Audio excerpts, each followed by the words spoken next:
আলহামদুলিল্লাহ ধান কাটা শুরু হয়ে গিয়েছে, শুরু হয়েছে আরও আগে। আমার ভিডিও নিতে দেরি হয়েছে, কেননা ভাই আসতে পারিনি।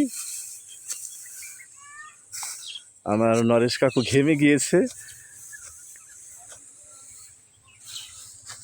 অনেক সুন্দর পরিবেশ, আসলে গোধূলিবেলার পরিবেশটা ভালো লাগে। ওই তো আমাদের ধান এখানে শুকাইছি, ধান এখন বস্তায় ভরবে ওরা। ওখানে সারাদিন রোদ্রে ফালাই রাখছিল, এই আর কি।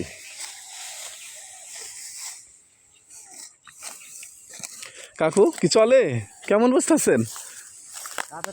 না পাবনা কামলা ভালো তো তাই কাকু কোন মামাই আনি যাবো না না কোনো জেলা থাকে হ্যাঁ কোনো জেলার লোক হলে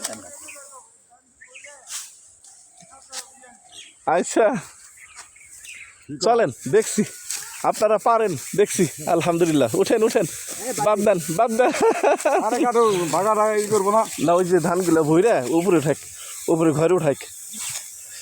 আসেন, চলে আসেন, ওই যে ধানগুলো ভরতে হইব, ধান ভইরা ঘরে উঠাক। সন্ধ্যা হয়ে গেছে, পরে সারতে পারবো না আবার। আসেন আসেন, ভালো হয়েছে, একেবারে পারফেক্ট, সুন্দর।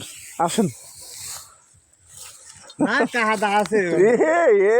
এই যে সারাদিন কাজ করে, আপনি জানেন না ওনার কত গরু এখানে। আসেন।